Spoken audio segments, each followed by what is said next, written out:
ഈശോ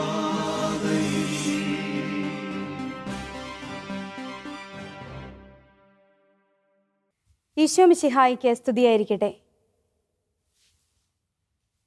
ദൈവവചനത്തെക്കുറിച്ചുള്ള ക്ലാസ്സൊക്കെ കഴിഞ്ഞ് ദൈവവചനം ഹൃദയത്തിൽ സ്വീകരിച്ച് ഈശോയെ കൂടുതൽ സ്നേഹിക്കാനുള്ള വലിയ തീഷ്ണതയുള്ള ഹൃദയത്തോടെയാണ് നിങ്ങൾ അടുത്ത ക്ലാസ്സിലേക്ക് കടന്നു വന്നിരിക്കുന്നത് എന്ന് എനിക്കറിയാം. അങ്ങനെയാണല്ലോ അല്ലേ? അതെ. അപ്പോൾ നമുക്ക് പ്രാർത്ഥിച്ചിട്ട് തുടങ്ങാം. നിങ്ങളെക്കുറിച്ചുള്ള ഒരു പദ്ധതി എൻ്റെ മനസ്സിലുണ്ട്. അത് നിങ്ങളുടെ നാശത്തിനുള്ളതല്ല, ക്ഷേമത്തിനുള്ള പദ്ധതിയാണ്. നിങ്ങൾക്ക് ശുഭമായ ഭാവിയും പ്രത്യാശയും നൽകുന്ന പദ്ധതി എന്നരുളി ചെയ്ത നല്ല ദൈവമേ, ഞങ്ങൾക്ക് വേണ്ടി അങ്ങ് ഒരുക്കിയിരിക്കുന്ന പദ്ധതികളെ കൺതുറന്ന് കാണുവാൻ, അങ്ങ് ഞങ്ങളുടെ കാര്യത്തിൽ എത്രമാത്രം ശ്രദ്ധാലുവാണ് എന്ന് മനസ്സിലാക്കിക്കൊണ്ട് തിരുസഭയോട് ചേർന്ന് ജീവിക്കുന്ന നല്ല മക്കളായി, സഭയുടെ നല്ല സന്താനങ്ങളായി തീരുവാൻ ഞങ്ങളെ അനുഗ്രഹിക്കണമേ. അതിനുവേണ്ടി അങ്ങ് ഒരുക്കുന്ന എല്ലാ അവസരങ്ങളെയും പ്രത്യേകമായി ഈ ക്ലാസ്സിനെയും അങ്ങേക്ക് സമർപ്പിക്കുമ്പോൾ പൂർണ്ണമായി ഇതിനോട് സഹകരിച്ച് അങ്ങ് നൽകുന്ന സന്ദേശത്തെ ഹൃദയത്തിൽ ഉൾക്കൊണ്ട് ജീവിക്കുവാൻ ഞങ്ങളെ ഓരോരുത്തരെയും അനുഗ്രഹിക്കണമേ. പരിശുദ്ധാത്മാവിൻ്റെ കൃപകളാൽ ഞങ്ങളെ നിറച്ച് ശക്തിപ്പെടുത്തി നയിക്കണമേ എന്ന് പ്രാർത്ഥിക്കുന്നു. നിത്യം പിതാവും പുത്രനും പരിശുദ്ധാത്മാവുമായ സർവേശ്വര എന്നേക്കും ആമേൻ. കഴിഞ്ഞ ക്ലാസ്സിൽ നമ്മൾ പഠിച്ചത് എന്താണ്? ദൈവവചനത്തെക്കുറിച്ചാണല്ലേ. കഴിഞ്ഞ ക്ലാസ്സിൻ്റെ അവസാനം ചെയ്യാൻ പറഞ്ഞത് ദൈവവചനം. നമുക്ക് ഇഷ്ടപ്പെട്ട വചനം ഒന്ന് എഴുതി വെക്കാം. നിങ്ങൾ എല്ലാവരും എഴുതി വെച്ചിട്ടുണ്ടോ? എല്ലാവരും എഴുതി വെച്ചിട്ടുണ്ട്. ഇടയ്ക്കിടയ്ക്ക് അത് ഉരുവിടുന്നുണ്ടോ? ഉരുവിടുന്നവർക്ക് അതിൻ്റെ ശക്തിയുണ്ട്. സിസ്റ്ററിന് ഏറ്റവും ഇഷ്ടപ്പെട്ട വചനം ഞാൻ ഇപ്പോൾ പറയാം. ഞാൻ ഇടയ്ക്കിടയ്ക്ക് ഉരുവിടുന്ന വചനമാണ്. നിനക്ക് എൻ്റെ കൃപ മതി, എന്തെന്നാൽ ബലഹീനതയിലാണ് എൻ്റെ ശക്തി പൂർണ്ണമായി പ്രകടമാകുന്നത്. അപ്പോൾ നമുക്ക് ഓരോരുത്തർക്കും ഇഷ്ടപ്പെട്ട വചനം നമുക്ക് ഉരുവിട്ട് ശക്തി സ്വീകരിച്ച് ആ വചനത്തിൻ്റെ വക്താക്കളായിട്ട് നമ്മൾ മാറണം, അല്ലേ? നിങ്ങളെല്ലാവരും അതിന് തയ്യാറാണെന്ന് ഞാൻ വിശ്വസിക്കുന്നു. അപ്പോൾ നമ്മൾ കഴിഞ്ഞ ആദ്യത്തെ ക്ലാസ്സിൽ നമ്മൾ വിശുദ്ധ കുർബാനയെക്കുറിച്ച് നമ്മൾ കണ്ടു. പിന്നീട് നമ്മൾ ദൈവവചനത്തെക്കുറിച്ച് കണ്ടു. ഇനി ഈശോ നമുക്ക് നൽകിയിരിക്കുന്ന മറ്റൊരു വലിയ നിധിയെക്കുറിച്ചാണ് നമ്മൾ പഠിക്കാൻ പോകുന്നത്. അപ്പോൾ നമ്മുടെ ഒമ്പതാം പാഠത്തിലേക്ക് നമ്മൾ കിടക്കുകയാണ്. അതിൻ്റെ പേര് കൂദാശകളും ക്രൈസ്തവ ജീവിതവും എന്നാണ്. അപ്പം ദൈവം നമുക്ക് വേണ്ടിയിട്ട് ഒരുപാട് കാര്യങ്ങൾ ഒരുക്കിയിട്ടുണ്ട്. നമ്മെ ശക്തിപ്പെടുത്താൻ, നമ്മെ നയിക്കാൻ, നമ്മുടെ ജീവിതത്തിൻ്റെ ആത്മീയ പോഷണത്തിന് ആവശ്യമായ എല്ലാ കാര്യങ്ങളും ഈശോ നമുക്ക് വേണ്ടിയിട്ട് ഒരുക്കിയിട്ടുണ്ട്. അതിൽ വളരെ പ്രധാനപ്പെട്ട കാര്യങ്ങളെക്കുറിച്ചാണ്, സഭയുടെ ഏറ്റവും മൂലക്കല്ലായി നിൽക്കുന്ന കൂദാശകളെക്കുറിച്ചാണ് നമ്മൾ ഇനി പഠിക്കാൻ പോകുന്നത്. അപ്പോൾ നമ്മൾ 4ാം ക്ലാസ്സിൽ നിങ്ങൾ പഠിച്ചിട്ടുണ്ടല്ലേ? 4ാം ക്ലാസ്സിലാണ് നിങ്ങൾ കൂദാശകളെക്കുറിച്ച് പഠിച്ചത്. അപ്പോൾ കൂദാശകൾ എന്ന് പറഞ്ഞാൽ അതിൻ്റെ ഡെഫിനിഷൻ എന്താണ് പഠിച്ചത്? ഓർക്കുന്നുണ്ടോ? കൂദാശകളുടെ ഡെഫിനിഷൻ അത് തന്നെ, അദൃശ്യമായ പ്രസാദവരത്തെ നൽകുകയും സൂചിപ്പിക്കുകയും ചെയ്യുന്ന ദൃശ്യമായ അടയാളങ്ങളാണ് കൂദാശകൾ എന്നാണ് നമ്മൾ പഠിച്ചത്. അപ്പോൾ ഈ കൂദാശകളെക്കുറിച്ച് ചിന്തിക്കുമ്പോൾ നമുക്ക് ഒരു യാത്ര പോകാം. നമുക്ക് ജെറുസലേം ദേവാലയത്തിൽ ഇപ്പോൾ കൂടാര തിരുനാൾ നടക്കുന്ന സമയമാണ്. നമുക്ക് ജെറുസലേം ദേവാലയം വരെ ഒന്ന് പോയാലോ? കൂടാര തിരുനാൾ എങ്ങനെയാണെന്ന് നമുക്കൊന്ന് സംബന്ധിക്കാം. അവിടെ ഈശോയും ശിഷ്യന്മാരും എല്ലാവരും ഈ കൂടാര തിരുനാളിന് വന്നിട്ടുണ്ട്. അപ്പോൾ നമുക്കും കൂടാര തിരുനാളിന് പോകാം. അപ്പോൾ നമ്മളവിടെ ചെല്ലുന്നു. കൂടാര തിരുനാൾ ഭയങ്കര തിരക്കാണ്. പല സ്ഥലത്തു നിന്നുള്ള ആളുകൾ വന്നിട്ടുണ്ട്. ഈശോ എന്ത് ചെയ്യുന്നു? ഇവരോടൊക്കെ സംസാരിച്ചുകൊണ്ട് നിൽക്കുകയാണ്. അപ്പോൾ ഈ അവസാനത്തെ ദിവസമാണ് നമ്മൾ ചെല്ലുന്നത് വിചാരിക്കുക. അപ്പോൾ അവസാനത്തെ മഹാദിനത്തിൽ ഈശോ എഴുന്നേറ്റ് നിന്ന് പറയുകയാണ്, ആർക്കെങ്കിലും ദാഹിക്കുന്നെങ്കിൽ അവൻ എൻ്റെ അടുക്കൽ വന്ന് കുടിക്കട്ടെ. എന്നിൽ വിശ്വസിക്കുന്നവൻ്റെ ഹൃദയത്തിൽ നിന്ന് ജീവജലത്തിൻ്റെ അരുവികൾ ഒഴുകും. നമുക്ക് ആർക്കൊന്നും മനസ്സിലായില്ല ഇത് കേട്ടപ്പോൾ, അല്ലേ? എന്താണ് ജീവജലത്തിൻ്റെ അരുവി? ആർക്കെങ്കിലും ദാഹിക്കുന്നെങ്കിൽ, ഈ ആൾക്കാരെല്ലാം ദാഹിക്കുന്നെങ്കിൽ ഈശോയുടെ അടുത്ത് നിന്ന് ഈശോ അവിടെ നിന്ന് വെള്ളം കൊടുക്കും എന്നൊക്കെ നമ്മൾ ഒരു നിമിഷം ചിന്തിച്ചിട്ടുണ്ടാകും. സുവിശേഷകൻ ഇങ്ങനെ കൂടെ പറഞ്ഞു വയ്ക്കുന്നുണ്ട്, തന്നിൽ വിശ്വസിക്കുന്നവർ സ്വീകരിക്കാനിരുന്ന പരിശുദ്ധാത്മാവിനെ കുറിച്ചാണ് ഈശോ പറഞ്ഞതെന്ന്. അപ്പോൾ ഈ പരിശുദ്ധാത്മാവിനെ നമുക്ക് നൽകുന്ന ഈശോ പ്രത്യേകമായി നമുക്ക് ഒരുക്കിയിരിക്കുന്ന നിധികളാണ് കൂദാശകൾ. എത്ര കൂദാശകളുണ്ട്? നമുക്കറിയാം 7 കൂദാശകളാണ് ഉള്ളത്. മാമോദീസ, സ്ഥൈര്യലേപനം, കുർബാന, കുമ്പസാരം, രോഗിലേപനം, തിരുപ്പട്ടം, വിവാഹം. ഈ 7 കൂദാശകളാണ് ഈശോ പരിശുദ്ധാത്മാവിനെ നൽകാനായിട്ട്, ദൈവവര പ്രസാദത്തെ നമുക്ക് നൽകിയിരിക്കുന്ന വലിയ നിധികൾ എന്ന് പറയുന്നത്. അപ്പോൾ ഈ പരിശുദ്ധാത്മാവിനെ നമുക്ക് പ്രദാനം ചെയ്യുന്ന രക്ഷാകരമായ അടയാളങ്ങളാണ് കൂദാശകൾ എന്ന് പറയുന്നത്. അപ്പോൾ ഇനി നമ്മൾ പഠിക്കുന്നത് ഈശോയാണ് അടിസ്ഥാനമായി കൂദാശ. ഈശോ എങ്ങനെയാണ് കൂദാശയായി മാറുന്നത്? ദൈവപിതാവിനെ ലോകത്തിന് വെളിപ്പെടുത്തിയത് ഈശോയാണ്, അല്ലേ? ദൈവപിതാവിൻ്റെ വാക്കുകൾ. പഴയ നിയമത്തിൽ നമ്മൾ യാഹ്വേയുടെ വാക്കുകൾ പഴയ നിയമത്തിൽ നമ്മൾ കേൾക്കുന്നുണ്ട്. പ്രവാചകന്മാരും ന്യായാധിപന്മാരും രാജാക്കന്മാരും എല്ലാം ദൈവത്തിൻ്റെ വാക്കുകൾ കേട്ടതായിട്ട് തിരുവചനം സാക്ഷ്യപ്പെടുത്തുന്നുണ്ട്. ഈ ദൈവപിതാവിനെ നമ്മുടെ മുൻപിൽ വ്യക്തമായി വരച്ചു കാണിച്ചത് അല്ലെങ്കിൽ വ്യക്തമായി ചിത്രീകരിച്ചത് ഈശോയാണ്. അപ്പോൾ ഈശോ ഈ ദൈവപിതാവിൻ്റെ അടയാളമായിട്ട് ഭൂമിയിലേക്ക് കടന്നു വന്നു. ദൈവപിതാവിൻ്റെ പ്രവർത്തികളും വാക്കുകളും വ്യക്തിത്വവും എല്ലാം നമുക്ക് നൽകുന്ന അടയാളമായിട്ട് ഈശോ കടന്നു വന്നു. അപ്പോൾ ഈശോ തൻ്റെ പ്രവർത്തിയിലൂടെ, തൻ്റെ വാക്കിലൂടെ, വ്യക്തിത്വത്തിലൂടെ എല്ലാം ദൈവപിതാവിനെയാണ് നമുക്ക് കാണിച്ചു തന്നത്. അതുകൊണ്ടാണ് ഈശോയാണ് അടിസ്ഥാനമായ കൂദാശ എന്ന് പറയുന്നത്. ദൈവപിതാവിൻ്റെ കൂദാശയായിട്ട് ഈശോ മാറുന്നത് അങ്ങനെയാണ്. ഈശോ അടിസ്ഥാനമായ കൂദാശ. ഇനി അടുത്തത് സഭ മിശിഹായുടെ കൂദാശ. അപ്പം ഈശോ ദൈവപിതാവിൻ്റെ കൂദാശയായിട്ട് മാറുന്നുവെങ്കിൽ സഭയാണ് മിശിഹായുടെ കൂദാശയായിട്ട് മാറുന്നത്. അതെങ്ങനെയാണ് സഭ മിശിഹായുടെ കൂദാശയായിട്ട് മാറുന്നത്?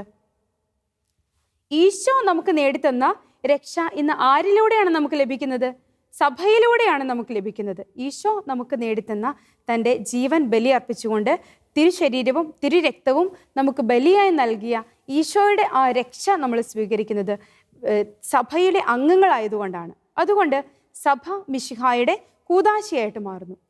വിശുദ്ധീകരിക്കുന്നവനായി മിശിഹായെ തന്നെ നമുക്ക് നൽകിക്കൊണ്ട് സഭ മിശിഹായുടെ കൂദാശയായി. ഏത് കൂദാശയിലൂടെയാണ് വിശുദ്ധീകരിക്കുന്ന മിശിഹായെ നമുക്ക് നൽകുന്നത്? നമ്മൾ പഠിച്ചു, വിശുദ്ധ കുർബാനയിലൂടെ. അപ്പോൾ ഈശോ പിതാവിൻ്റെ കൂദാശയായി മാറിയതുപോലെ സഭ മിശിഹായുടെ കൂദാശയായിട്ട് വർത്തിക്കുന്നു.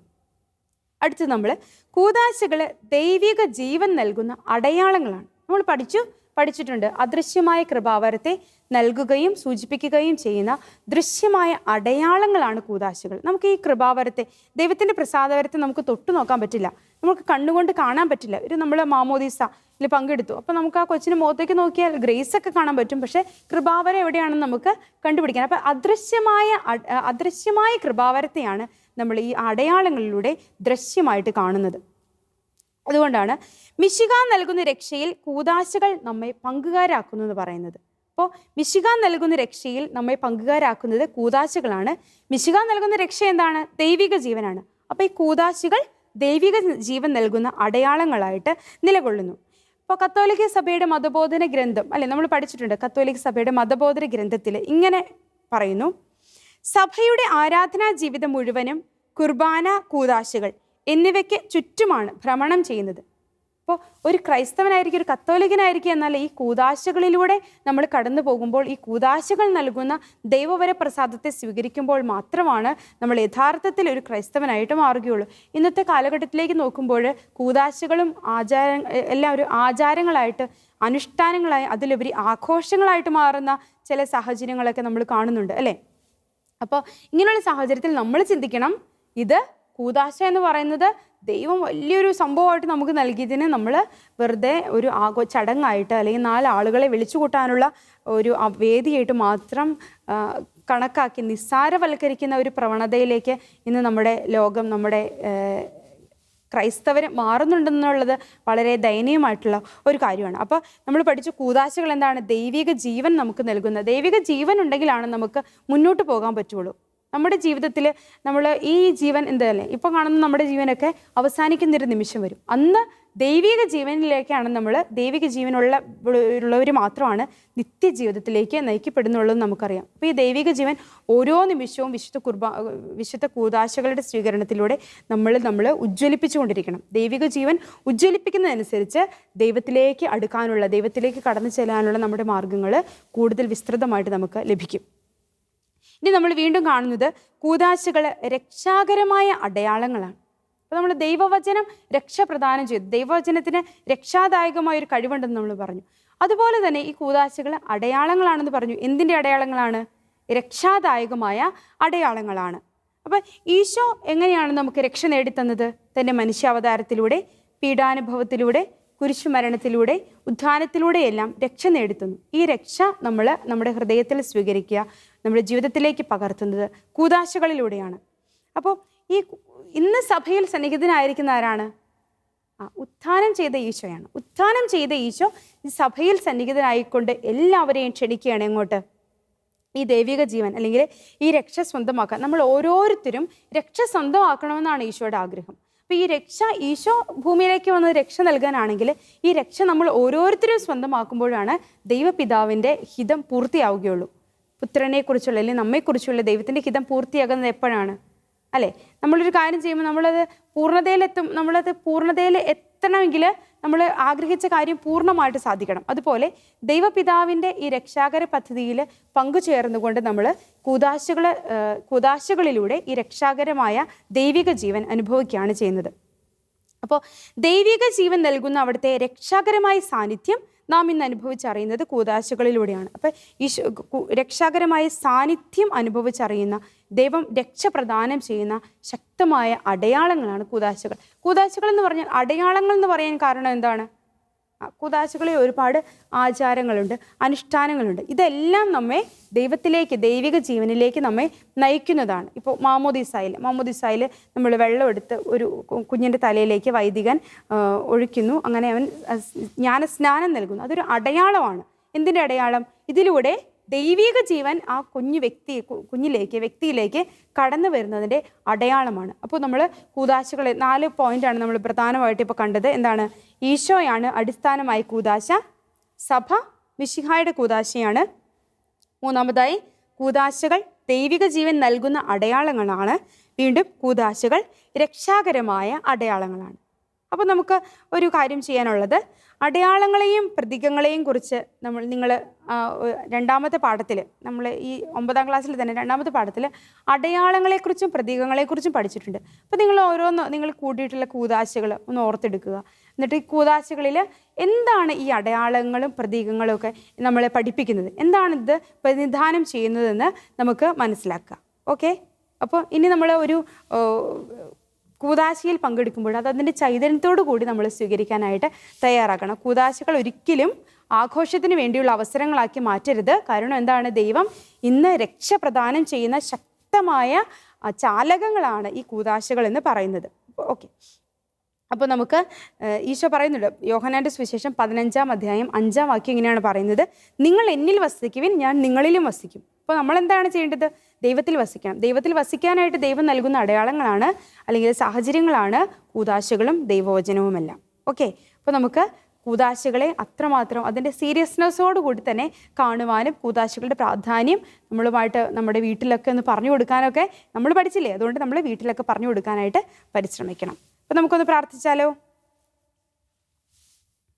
കൂദാശകളിലൂടെ ഞങ്ങളിലേക്ക് കൃപാവരം ചൊരിയുന്ന ഈശോയെ, കൂദാശകളെ ഏറ്റവും പ്രധാനപ്പെട്ടതായി കാണുവാൻ, കൂദാശകളിലൂടെ അങ്ങ് നൽകുന്ന ദൈവിക ജീവൻ സ്വീകരിക്കുവാൻ, അങ്ങനെ നല്ല ദൈവമക്കളായി തീരുവാൻ ഞങ്ങളെ അനുഗ്രഹിക്കണമേ. ലോകം മുഴുവനും അങ്ങേക്ക് വേണ്ടി അങ്ങേക്കെതിരായി ചെയ്യുന്ന എല്ലാറ്റിനെയും ഓർത്ത് ഞങ്ങൾ മാപ്പപേക്ഷിക്കുന്നു. ഈശോയെ, ഞങ്ങളുടെ നല്ല ജീവിതം കൊണ്ട് നല്ല ക്രൈസ്തവരായി യഥാർത്ഥമായി കൂദാശകളെ സ്വീകരിക്കുന്ന നല്ല മക്കളായി, അതിൻ്റെ ചൈതന്യം സ്വീകരിക്കുന്ന മക്കളായി തീർന്നുകൊണ്ട് ഈ ലോകം ചെയ്യുന്ന പാപത്തിന് പരിഹാരം ചെയ്യുവാൻ ഞങ്ങളെ അനുഗ്രഹിക്കണമേ. ഓരോ നിമിഷവും അങ്ങയോട് ചേർന്ന് ജീവിക്കുവാനുള്ള കൃപ നൽകി ഞങ്ങളെ സഹായിക്കണമേ. ഞങ്ങളോട് കൂടെ അങ്ങ് നിത്യം ഉണ്ടായിരിക്കണമേ. നിത്യം പിതാവും പുത്രനും പരിശുദ്ധാത്മാവുമായ സർവേശ്വര എന്നേക്കും. ആമേൻ.